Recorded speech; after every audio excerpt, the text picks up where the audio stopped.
Have you ever thought about giving your indoor orchids a summer vacation? Taking them outdoors for a season can totally supercharge their growth and lead to some absolutely incredible blooms. But it's not quite as simple as just plonking them down on the patio. Nope. It's a process that's filled with massive rewards and some pretty serious risks.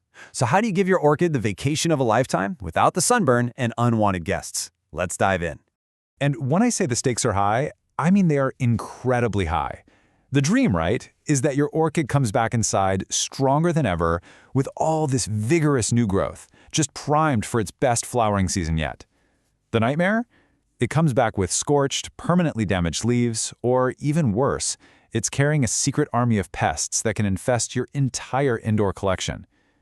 The key to getting that dream and avoiding the nightmare, it all comes down to knowledge. Okay, so the first and most immediate danger your orchid faces outside is the sun. An indoor orchid is used to filtered light, even if it's in a super bright window. Moving it into direct outdoor sun is kind of like a person who's been inside all winter, spending 8 hours at the beach with zero sunscreen. The result is a nasty, and I mean irreversible, sunburn. So how do we prevent that? Well, the answer is a process called hardening off.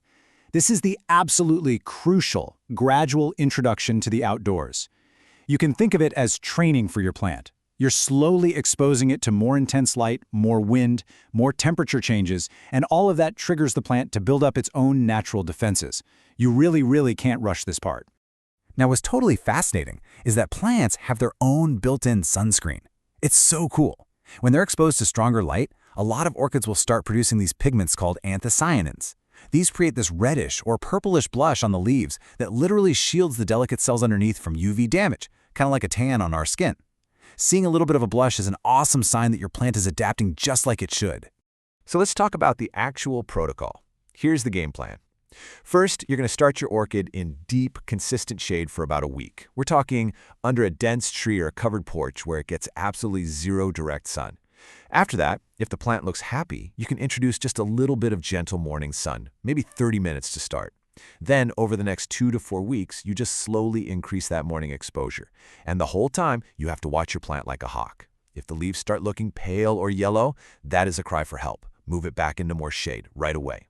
And a really crucial point here is that not all orchids are created equal, right?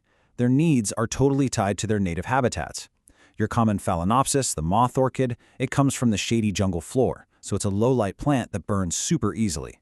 An Oncidium, on the other hand, can handle brighter indirect light.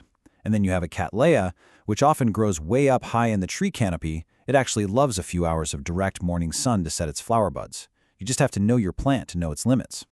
Okay, so you've mastered the sun.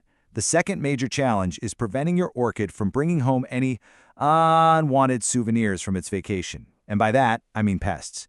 The garden is a whole ecosystem, just teeming with critters, and your pristine orchid looks like a 5-star hotel to them.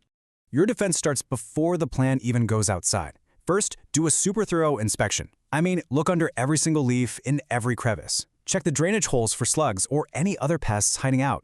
It's also a fantastic idea to flush the pot with tons of fresh water to wash away any salts that have built up.